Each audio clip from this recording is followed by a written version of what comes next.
अभी देखना MP police की 7,000 वैकेंसी, इसमें भी 250-300 वैकेंसी पक्का बिकेगी। और ये नॉर्मलाइजेशन जो करते ना, ये नॉर्मलाइजेशन का फंडा है, इनका दलालों वाला फंडा है। या नमस्कार, मेरा नाम आशीष पटेल है। आप देख रहे हैं the fact India. Madhya Pradesh में कुछ ही महीनों बाद विधानसभा के चुनाव होने हैं। मध्य प्रदेश के दोनों ही प्रमुख दल कांग्रेस बीजेपी एक दूसरे पर आरोप प्रत्यारोप लगा रही है। मुख्यमंत्री शिवराज सिंह चौहान घोषणाओं पर घोषणाओं करते जा रहे हैं, तो वहीं दूसरी तरफ कमलनाथ भी उनकी घोषणा के ऊपर भी ये वादे कर रहे हैं कि हम उससे भी ज़्यादा जनता को फ़ायदे देंगे। लेकिन मैं भोपाल की या मध्य प्रदेश की जो जनता है उनका रुझान लेने के लिए फील्ड पर निकला हूँ। यहाँ पर भोपाल के कुछ युवा यहाँ पर मौजूद हैं। देखते हैं और समझते हैं कि आखिर वो कौन से मुद्दे हैं जिनसे जनता डायरेक्टली जुड़ना चाहती है, जिनके जवाब जानना चाहती है। सीधे जुड़ते हैं भोपाल की आम पब्लिक से। भाई साहब, आपका नाम क्या है? मेरा नाम राहुल राय है, मैं एमबीए छात्र हूँ और फर्स्ट में अभी एमबीए चल रहा है मेरा। सबसे पहले आप ये बताइए कि आज जो प्रमुख मुद्दा चल रहा है कि कांग्रेस के एक नेता बोल रहे हैं कि बीजेपी के लोग राक्षस हैं, तो बीजेपी के नेता बोल रहे हैं कांग्रेस के लोग राक्षस हैं। इस तरीके की बयानबाजी हो रही, इससे आपको क्या फायदा, क्या नुकसान है? मैं ये बोलना चाहता हूँ जो मध्य प्रदेश के पूरे युवा हैं, तो वो इन सब चीज़ों में उन्हें कोई ए से जेड लेना देना कुछ नहीं है। ये अपनी राजनीति करते हैं, ठीक है। कुल मिला के मेन मुद्दे की बात है, व्यापम सब इंस्पेक्टर 2017 से आज तक नहीं खुली। जो मध्य प्रदेश के युवा छात्र, जो राजनीति जितने भी अपने युवा हैं, विद्यार्थी हैं, वो सारे लाइब्रेरी में बैठ के पढ़ रहे हैं, वो सब सुनेंगे। वो बेवकूफ़ नहीं है, ये समय कॉमन सेंस बात है। आज ये मैं हूँ, मैं भोपाल का हूँ, तो मैं ये समझता हूँ कि मुझे वोट कहाँ डालना है, तो मेरे में मैच्योरिटी आ चुकी है। वो मैंने देखा भी नहीं है कि राम मंदिर ये फलाना, ये लॉजिक ख़त्म कर देना अपने दिमाग से, ठीक है। क्योंकि आज जैसे जो बच्चा पढ़ रहा है वो इतनी एफर्ट लगा के रात को पढ़ रहा है, एफर्ट लगा के पूरी अपना रिवीजन कर रहा है, सारी चीज़ें निकाल रहा है, और पता पड़ रहा है कि पेपर लीक हो रहा है। पटवारी लेकर हो, कांस्टेबल लीक हुआ, उनका सब इंस्पेक्टर के लीक हो गए थे पिछली 17 और 18 हुआ, व्यापम पूरा हुआ। और जिसमें 2012 आरटीओ कांस्टेबल, अब नाम नहीं लेना चाहूँगा किसका है, जो गोंदिया के रहने वाले हैं, उनका इन्वॉल्व था इस चीज़ में, आपको पता होगा। तो एक तरफ आप कह रहे हैं कि जितनी भी परीक्षाएं हो रही हैं सरकार जो कर रही है वो रद्द हो रहे हैं, घोटाले हो रहे हैं। दूसरी तरफ मुख्यमंत्री शिवराज सिंह चौहान की योजना चला रहे हैं, सिखाओ कमाओ योजना, इसके ऊपर क्या है? मामा जी को एक घोषणा वीर है, उनने 11 में अपनी ज़मीनें प्रॉपर्टी सेट कर ली, पूरा वेल्ड सेटअप पूरा प्लान कर लिया। उन्हें लेना देना कुछ नहीं है। कुल मिला के उन्हें पार्टी साइडलाइन करने वाली है, उनका रास्ता अलग होगा। उन्हें अपना पूरा बिजनेस सेटअप करा लिया, दोनों बच्चों को सेट कर लिया। उन्हें मध्य प्रदेश के युवाओं से, जनताओं से कोई लेना देना नहीं है। ये रियल है, फैक्ट बता रहा हूँ, रियल। जो आदमी को दिल में बुरी लगेगी, रियल बता रहा हूँ, ये रियल।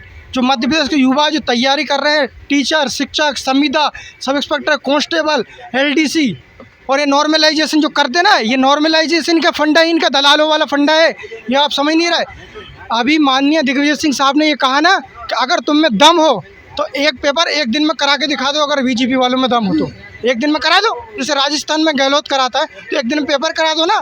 क्या डर किसकी बात का? एक दिन में पेपर करा दो, आप हो जाएगा चिट्ठा। एक दिन में पूरा पेपर कराओ, एक दिन में क्यों नहीं होते?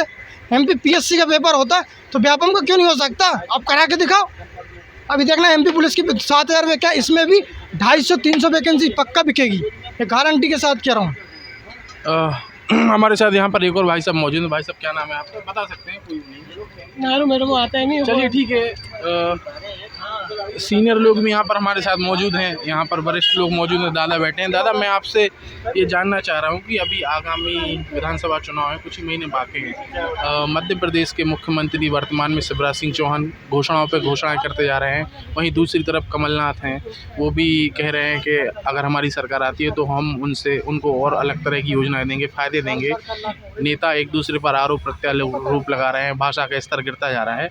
मैं आपसे ये जानना चाहता हूँ, आप वरिष्ठ हैं, कि आखिर क्या मुद्दे हैं जिनसे यहाँ कैसे जो मुद्दे आखिर में ज्वलंत मुद्दे होने चाहिए जिनसे वर्तमान की सरकार और जो विपक्ष में कांग्रेस वो भटक रही है? किस संदर्भ में? मैं सर एक वरिष्ठ होने के नाते आपसे जानना चाह रहा हूँ कि 18 साल की बीजेपी की सरकार है, विपक्ष में कांग्रेस बैठी हुई है, सरकारें घोषणाएं कर रही हैं और घोषणाओं के साथ में जो वर्तमान में काम भी हो रहे हैं, जी मैं जाना, और जो अभी वर्तमान में पटवारी भर्ती में घोटाला हुआ, फिर अभी 50% की कमीशन की सरकार, ये विवाद हो रहा है, और 18 साल की सरकार में एक से एक घोटाले होते ही आए हैं। मेरा मुद्दा सिर्फ ये है कि आप भारतीय जनता पार्टी और कांग्रेस जो अभी चुनाव में एक दूसरे के आमने सामने हैं, कैसे एक दूसरे से लड़ेंगे, क्या मुद्दे रहेंगे जिसके बिहाफ पे जनता उनको वोट देगी? पटवारी घोटाला अभी तो सिद्ध नहीं हुआ है, इसके बावजूद भी मुख्यमंत्री जी ने उस पर रोक लगा दी है, तो कैसे कह देंगे कि घोटाला हुआ है? भर्तियों पर रोक लगी हुई है। नहीं, सीधा आप कह रहे हैं कि भर्तियों पर रोक लगी है, लेकिन जिन अभ्यर्थियों ने परीक्षा दी, शुल्क जमा की, कई सालों से वो मेहनत करते आए, उनका तो जो एक मेहनत थी वो पूरी ज़ाया हो गई। क्यों मैं इसका मुख्य जिम्मेदार जो वर्तमान में सरकार है वो माना जाए, या विपक्ष में जो लोग बैठे हैं वो माने जाएं, या अधिकारी माने जाएं? आप जाना चाह रहे हो? सरकार ने परीक्षा करा दी, रिजल्ट आ गए, सरकार ने अपना काम किया है, विपक्ष अपना काम कर रहा है। अच्छा, आप कह रहे हैं विपक्ष अपना काम कर रहा है, विपक्ष अपना क्या काम कर रहा है? थोड़ा विस्तार से बता देंगे, आप वरिष्ठ हैं। कीचड़ उछाल रहा है, इसके अलावा और क्या काम है? कीचड़ उछालने के अलावा विपक्ष के पास मुद्दे तो हैं नहीं।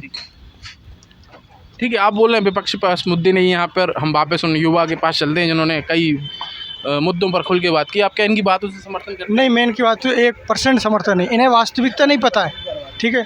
वास्तविकता ये है, जो मध्य प्रदेश के युवा हैं, मैं नहीं बता, आप मेरे साथ चलिए लाइब्रेरी में। आज कम से कम मध्य प्रदेश, यहाँ भोपाल राजधानी, 5 से 6 हज़ार बच्चे परेशान हैं जो तैयारी कर रहे हैं। इन मामा की सरकार से त्रस्त हो चुके हैं, परेशान। रियल बता रहा हूँ, वास्तविकता।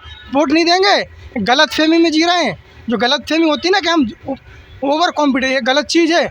जो आदमी तैयारी कर रहा है, स्ट्रगल कर रहा है, MP SI सब एक्सपेक्ट है। MP SI वैकेंसी नहीं आई अभी तक, उत्तर प्रदेश में निकलती, यहाँ MP में तो खाता ही नहीं खुलता। ये कॉमन सेंस वाली बात है। तो ये दादा, मैं आपसे पूछना चाह रहा हूँ, ये जो यहाँ पर बैठे हुए हैं वर्तमान ने कई मुद्दे उछाले हैं यहाँ पर, आपने अगर गौर से सुना हो इनकी बातों पर, तो आप बता सकते हैं ये गलत कह रहे हैं या सही कह रहे हैं, इनकी बात जायज़ है या नाजायज़ है? भाई, बोलने की स्वतंत्रता है, उस पर किसी का कोई प्रतिबंध नहीं है। और इसके अलावा और भी वरिष्ठ लोग बैठे हुए हैं। ठीक है, वरिष्ठ लोग यहाँ पर और भी बैठे हुए हैं। मैं आपसे पूछना चाहूँगा सर। ठीक है, आप कर्मचारी हैं सर, आप बताइए कि आप सहमत हैं जो यहाँ पर युवा बैठे हैं उन्होंने जो अपने विचार व्यक्त किए, और ये वरिष्ठ यहाँ पर बैठे हैं दादा, उन्होंने जो विचार व्यक्त किए वर्तमान की सरकारों के हालातों के बारे में? स्वतंत्र भारत में जी, सभी को अपना मत रखने का अधिकार है। जी, ठीक है ना। हम जो बोलेंगे, हम अपने स्वतंत्रता से बोलेंगे, वो अपना बोल रहे हैं। इस मध्य प्रदेश को जब 2003 में हमारी शिवराज सरकार बनी थी, उसके पूर्व चश्मुद्दीनों का प्रदेश कहा जाता है। हमारे बच्चे जो नौजवान तबके जो पढ़ रहे होंगे, पूछना कितने घंटे लाइट रहती थी। नहीं, मैं समझ गया आपकी बात। आप वर्तमान में चले गए या पूर्वाग्रह में चले गए, लेकिन वर्तमान में जो युवा जिन्होंने उस समय दिग्विजय सिंह की सरकार देखी या शिवराज सिंह की सरकार देखते हुए बड़े हुए, तो परिपक्व भी हुए हैं, तो उनके अंदर जो इतना रोष है या जो क्रोध है, जो उनके अंदर इतना विरोध है पटवारी भर्ती परीक्षा में जो, या जितनी भी सरकारी नियुक्तियां निकल रही हैं, एक ना एक घोटाला हो जा रहा है, तो वो कहीं ना कहीं से गलत नहीं है, वो सही है।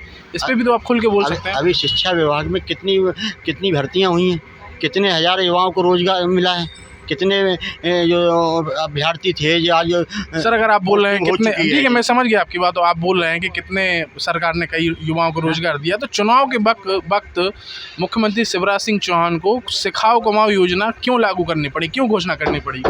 ये देखिए, नई नई योजनाएं आती युवाओं को उभारने का है। ठीक है, युवाओं का टैलेंट को आगे बढ़ाने का है। ये कहते नहीं कि हम जब कोई कार्यक्रम कोई रखते प्रतियोगिता है उसमें पुरस्कार देते कि नहीं देते, तो इस प्रकार का है, युवाओं का टैलेंट और आगे जाए, उसके लिए ये योजनाएं इस प्रकार की बनाई जाती हैं। ठीक है, अलग अलग मुद्दे हैं, वरिष्ठों का मुद्दों पर अपना अलग विचार है, युवा अपने विचार रख रहे हैं। यहाँ पर चर्चा में वरिष्ठ पत्रकार प्रवेश गौतम जी भी हमारे साथ जुड़े हुए हैं। उनसे आकर हम जानेंगे कि आखिर में बात क्या है, क्योंकि पत्रकार की नज़र से ना वो नेताओं की नज़रों से कहेगा ना पब्लिक की नज़र से कहेगा, उसका अपना जो विश्लेषण होगा वो प्रस्तुत करेगा। सीधे जुड़ते हैं हम प्रवेश गौतम जी से। सर जी आशीष सर, मैं ये जानना चाह रहा हूँ कि अभी जिनसे हमारी बात हुई युवा, उन्होंने जो ज्वलंत मुद्दे हैं, जो अभी विसंगतियाँ पैदा हुई हैं मध्य प्रदेश सरकार में, जो अभी चुनाव का टाइम है, पटवारी भर्ती घोटाला हुआ है, SI की मतलब शिक्षा से जुड़ी जितनी भी वैकेंसियाँ वो नहीं निकल रही हैं, निकल भी रही हैं, उन पर परीक्षाएँ हो रही हैं, तो वो किसी न किसी विवाद के तहत निरस्त कर दी जाती हैं। और पार्टी के लोगों का कहना है कि मुख्यमंत्री शिवराज सिंह चौहान शिक्षा में के क्षेत्र में अभ्यर्थियों को नौकरी देने के लिए कई प्रयास कर रहे हैं, किए भी हैं, और अभी सिखाओ कमाओ योजना भी उन्होंने लागू की है। इसके ऊपर आपका पूरा एक विश्लेषण या विचार में जानना चाह रहा हूँ। देखिए, मध्य प्रदेश में कहने को तो 3 लाख करोड़ का बजट पारित हुआ, पर हकीकत इससे बहुत अलग है। शिवराज सिंह चौहान की सरकार मध्य प्रदेश में 18 वर्ष रही, पर मैं कहना चाहूँगा दुर्भाग्य की बात है कि नई नियुक्तियों को लेकर जो बजट पारित करना होता है या जो हेड देने होते हैं, उसमें सरकार ने बहुत ढीला रवैया अपनाया। यही कारण है कि नई नियुक्तियाँ उतनी तेज़ी से नहीं हो पाई मध्य प्रदेश में। राज्य सरकार का ज़्यादातर ध्यान कैपिटल इन्वेस्टमेंट में रहा। उसके कुछ कारण हो सकते हैं अपने, लेकिन मैं बात करूं, किसी विभाग का एक पर्टिकुलर बजट होता है चलाने के लिए। यदि उसमें नए पद की आवश्यकता है तो उस पद के लिए उतना बजट भी सैंक्शन करना होता है जो हर साल के लिए हो। दुर्भाग्य से मध्य प्रदेश सरकार इस ओर कदम उठाने में काफ़ी विफल रही है। और अभी आपने सुना होगा पिछली कैबिनेट में 12 पद सृजित किए, तो ये जो संख्या है ये ज़रूरत के हिसाब से बहुत कम है। सरकार को प्लानिंग करनी होगी कि आने वाले समय में हमारे सरकारी उपक्रम को चलाने के लिए कितने लोगों की आवश्यकता है और उनको देने के लिए कितना वेतन चाहिए, और उस वेतन की व्यवस्था बजट में स्थायी रूप से करनी होगी। ये दो चार करके जो ये लोग सरकार कर रही है, इससे कोई परमानेंट सॉल्यूशन नहीं मिलेगा। दूसरा, आपने बताया पटवारी भर्ती घोटाला या जो भी है, इसमें कोई दो राय नहीं है कि पिछले 18 वर्षों में शिवराज सिंह चौहान की सरकार में कई घोटाले हुए और आरोप भी लगे, पर उनका नतीजा अभी तक सिफर ही रहा, मेरा ऐसा मानना है। इसके पीछे कौन है, क्या कोई बड़ा आदमी है, उस तक सीधे जांच आमूमन नहीं पहुंचती है, और एक ठप्पा सा लग गया है कि कोई भी भर्ती।